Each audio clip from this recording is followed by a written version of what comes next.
Hello and welcome to a journey of clarity, a personal exploration of getting in tune with yourself and in tune with others with your host, Dr. Natanael Costea. This is a journey of emotional and spiritual awareness, of discovery what life truly means, and a clear shift from an ego-driven world to a meaning-driven world. I believe we can become more in tune with our thoughts, our emotions, and our spirituality. And as we do that, we will make better decisions, have deeper connections, more fulfillment, and even more joy. This is a bit of clarity. Good day and welcome to another episode of A Bit of Clarity. I'm Dr. Natanael Costea, and it's a great privilege for me to share some powerful insights with you that will help you get more in tune with yourself and in tune with others and have more clarity in life. Today we will talk about our core needs, but before we can define these core needs, I want us to get an understanding of ourselves, the self-concept. How well do you know yourself? Do you know who you are? Do you know who you are as a person? Do you understand what goes on in your self-life, in your ego life? How well are you in tune with who you are? So this idea of self-concept is the basis that we start with, and then we will look at our core needs once we know who we are. So the self-concept, and I'm referring to the show notes, and if you haven't yet downloaded the show notes, please go to our website, eq.org.au, and download the show notes. They are in the link in the podcast and in the videocast, wherever you are watching or listening to this material. We always have show notes that go with it, and you can follow through with them, and you can also make your own notes next to them. So we're talking about understanding the self-concept. Self-concept refers to how someone views themselves. The self-image. How do you view yourself? How do you see yourself? Do you see yourself tall? Do you see yourself dark? Do you see yourself light? Do you see yourself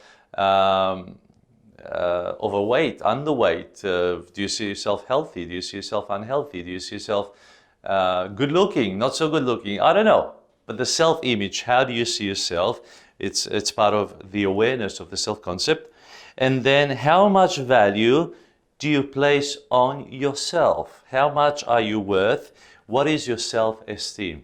Do you think of yourself as somebody of high value, or do you think yourself that you're a victim, or people can just step all over you, or you have no self-worth whatsoever? Where are you on the scale of self-worth? Where are you on the scale of self-esteem? So this is important about understanding yourself and the self-concept, and also what you wish you were. What is the ideal self? What do you wish you would be? So for example, when I grew up, the ideal self for me would be to be a wonderful football player, soccer player, because I grew up in Europe, and naturally you watched football both in the local town where we lived and also on television. So the ideal self would be for me was to be a good football player. The ideal self for me now is to be a person of influence, a person that really helps others excel in their life. I just want to train people. I want to give the very best of me. And the ideal self for me is somebody who can just pour their life into others, and others will thrive and grow. That's where I am at the moment. Now, it's important to understand ourselves, to have this awareness that we are a separate human being, that we have our own needs. And the more aware we are of who we are, the more chances we have to manage ourselves, to manage our emotions, to manage our thoughts. So this self-concept is very, very interesting and powerful. Now let me just give you an insight. You may know this if you're a parent, or you may not know it. But children don't really have a concept of self until they're about 1 or 2 years of age. A lot of them don't actually get a concept of self until they're a toddler and moving around on their own. Especially if they're breastfed. If a baby is breastfed, he or she, they have this thought that they are part of the mother's body. That's why they cry when you take them away, because they think they are part of their body. They don't realize that they themselves are a person. They don't have the concept of self. They only have the concept of being together with their mom. A lot of children, until they learn to walk and walk by themselves, they depend so much on the mother or on the father, especially on the mother, that they believe, or in their neurons, in their way of thinking, is that they are part of the body of the mother. So they don't actually have a concept of self until later on, when they become independent and they begin to wander on their own, and then they walk away, and gradually they discover that they themselves are a separate person. So this is quite powerful, because maybe we still have some umbilical cords either to our mums or to our dads or to past relationships, or even to our wives or to our husbands. We don't realize that we, in ourselves, yes, we are separate, we are one with our husband, with our wives, but we are also separate entities, separate bodies. So it's important to have that awareness as well. So when we talk about core needs and core needs that we got to understand that each one of us have needs. When you have a concept of self, you also have a concept of your own needs. And when we talk about the concept of core needs, we cannot go past Maslow's hierarchy of needs, because he is just Abraham Maslow. Everybody has heard of him. He was a psychologist who came up with a wonderful theory of needs that humanity have, and it's important for us to go through them to understand ourselves better. So he had, initially he had 5 core needs, but then he developed a 6th one 17 years later, after doing the first pyramid, the first theory. So he had them in this theory as a pyramid, and we'll just go through them with you today, and then we will talk of another core needs structure that somebody else has also brought to us. So the first core need that has been identified by Abraham Maslow is this one: physiological needs. So everybody has needs for water, for air, for food, for sleep, for clothing, for shelter, for sex, for intimacy. So we all have these needs. Our bodies were created with these needs. We need to be protected. We need to have air and oxygen to breathe. We need to drink water, and we need to have food for our body to function. We need to have rest. We need to have sleep. We need to protect ourselves from the elements. We need to wear clothes. We need shelter from the elements, again from the weather, and we also need, we have a need of intimacy. That's the way we were created to function, to have sex as well. So it's absolutely vital to understand that every single person has these needs, and these are some of our needs. And if one of these needs is not fulfilled, we suffer. That person is not going well through life because that need is not met. So these are very, very basic needs, and unfortunately there are a lot of people in the world who don't even have these very basic needs met, the absolute bottom line of these needs. Now, the second need that Abraham Maslow identified was the need for safety, for security, for personal security, for financial security, for health and for well-being.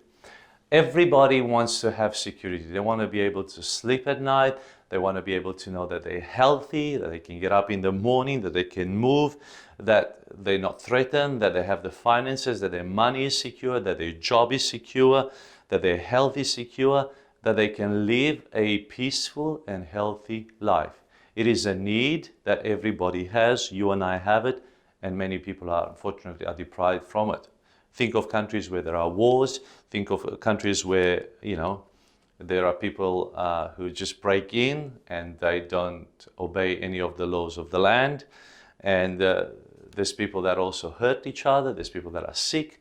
So, this very basic need of safety is absolutely important. And it's important for us to have the awareness that we have physiological needs and we have safety needs. And when we, let's say, extend a helping hand to other people, think that they have these needs as well, and they need to be helped out. They need a physiological help, and they need safety help. So when you reach out to other people and help other people, think of those needs. If you can identify some of those needs and satisfy and fulfill them in those needs, it is wonderful. The next need is the belonging and love. That's on the third level. This is addressing the need for friendships. You know, nobody's an island. We actually need people. We need people. We need connections. We need to talk to people. We need to love people. We need to be loved by people. So we need friendships. We need intimacy. We need family. The more we have of these, the better our life is. Now, when I first looked at the hierarchy of needs by Abraham Maslow, to me, this need for belonging and love, I would have thought it was the most important need. I thought that would be the baseline. Everybody needs to belong to someone and to a clan or to a tribe or to a group of people. Everybody needs to be loved. Everybody needs intimacy. Everybody needs belonging. Everybody needs friendships. So I thought this is the basic need of humanity. But somebody once said to me, Natanael, what's the good of having all that if you don't have food on the table and you don't have health?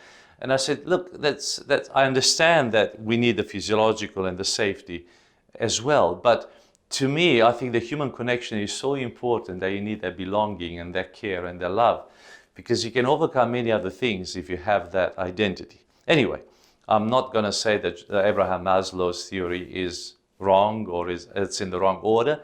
It's just one reflection of my journey when I went through this and I studied this. I thought that belonging and love is more important than just having food and water. But nevertheless, this is the hierarchy here, and we'll just carry on with it. You can jig it around as well if you want.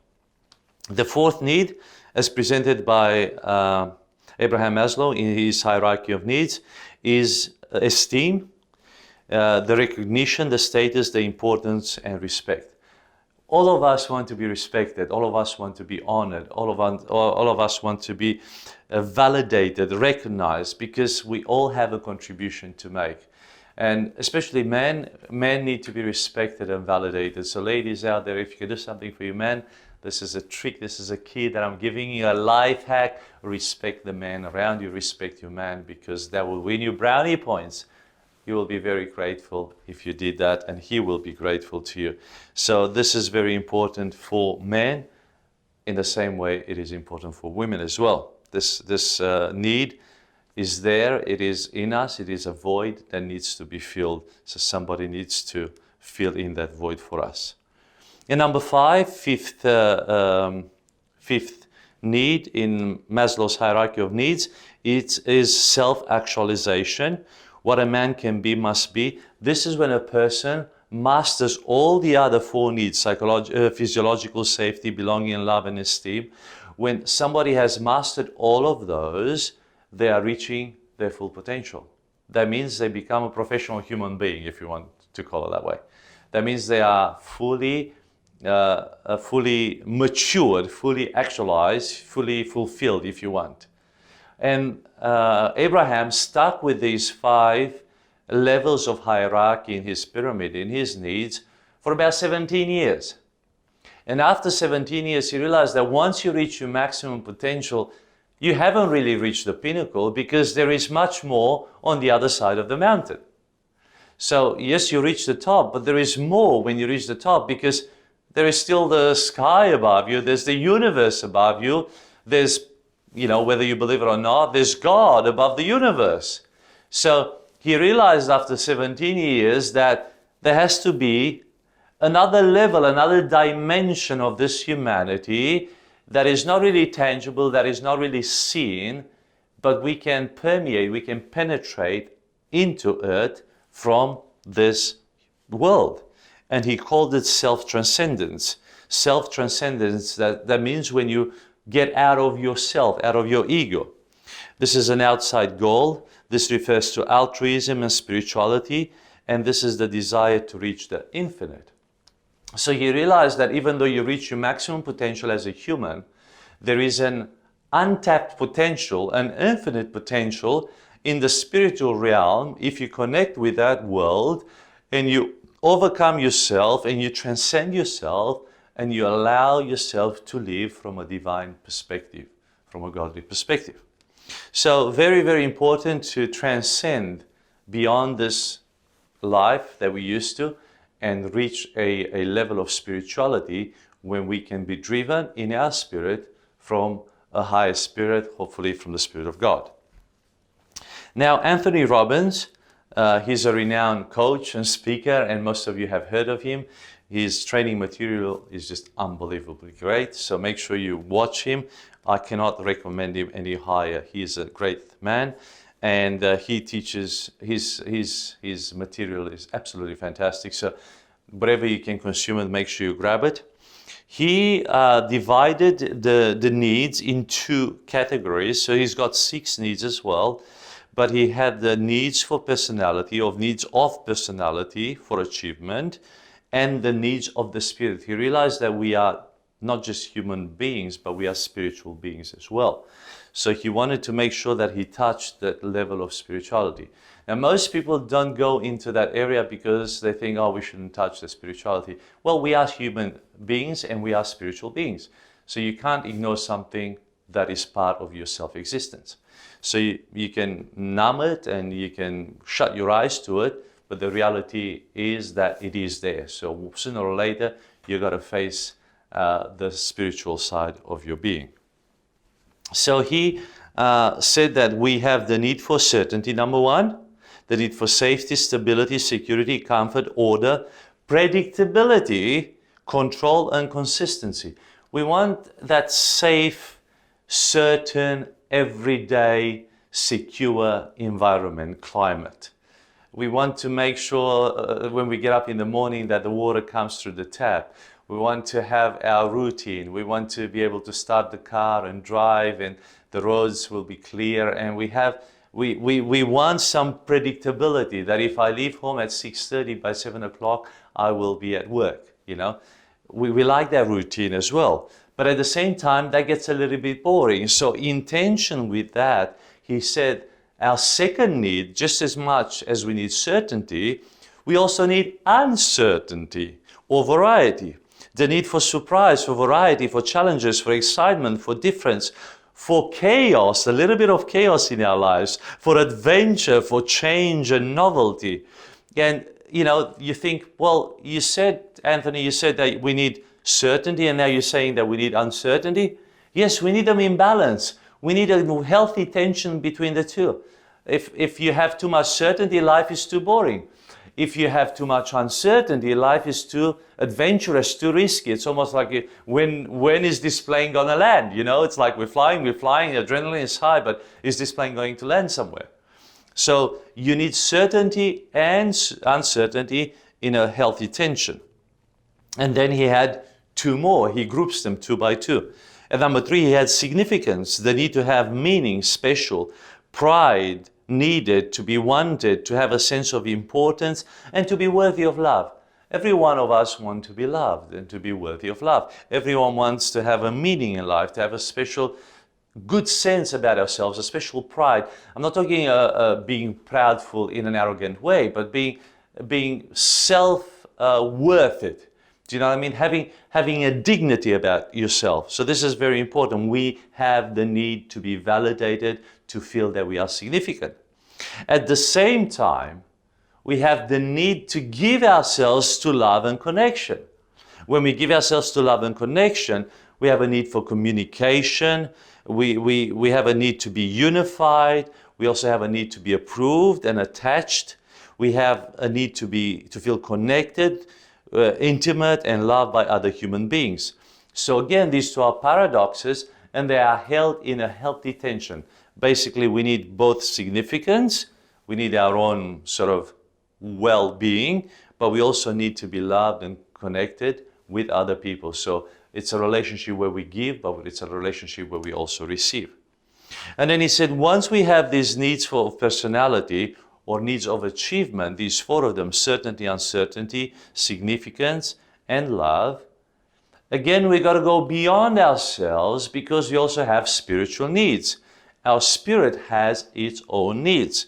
And he said that at number 5, the need of the spirit is for growth, for development. The need for constant emotional, intellectual, and spiritual development. we want to keep growing. We want to keep green. We don't want to wither. We don't want to dry up. We don't want to give up on life.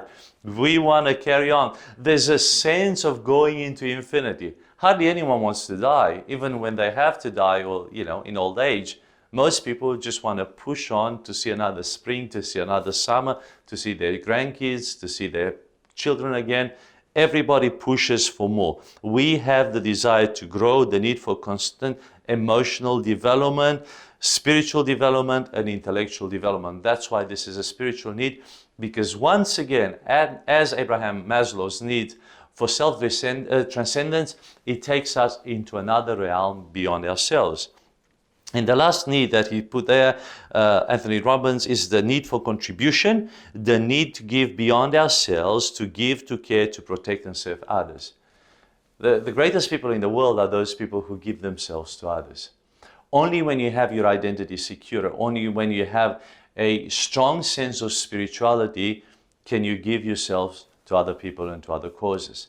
That's when you are fully human, when you can get out of yourself and out of your way, and allow the spiritual, the divine to penetrate into your being and actually take residence in you, so you are driven by the spirit world in this life. And that is a beautiful level to be attained, and it is attainable in this life if we engage in the spiritual world. Now, I've just gone through both Maslow's hierarchy of needs and Anthony Robbins' needs of personality and of the spirit. And this is today is just to bring you the awareness, so you get to know and to understand the self-concept and your needs. Because the only way you're going to manage this, the only way you're going to be able to have a way forward with this, is by acknowledging them, by being aware of them. So I've given them to you today, I've listed them to you, I've summarized them for you, so you have this awareness, so you can grow and manage your emotions and your thoughts a lot better. When you do that, you will make better decisions. So one of the applications that I've put there for you, and I really encourage you to go for it, is to go through either Maslow's or Robbins' theories and identify, so there's 6 of them in each one. So out of the 6, I'll choose either Anthony Robbins or Abraham Maslow's hierarchy of needs, and look at the 6 of them and think about this.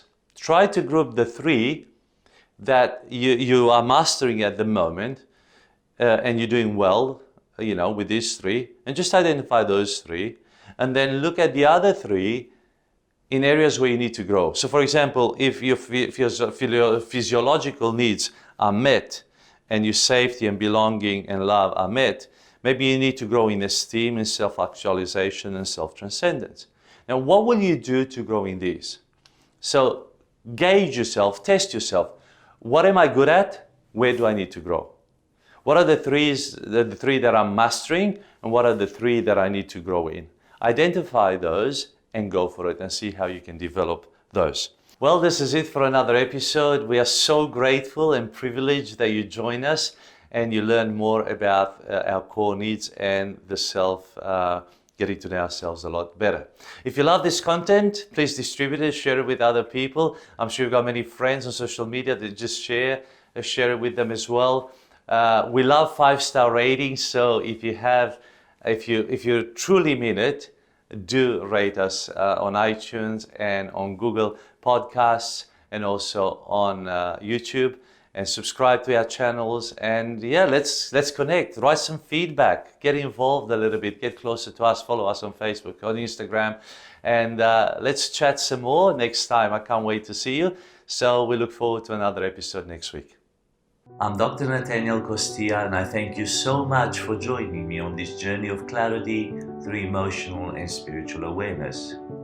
If you feel blessed by this presentation, please subscribe, rate, comment, and share it wherever you're enjoying it.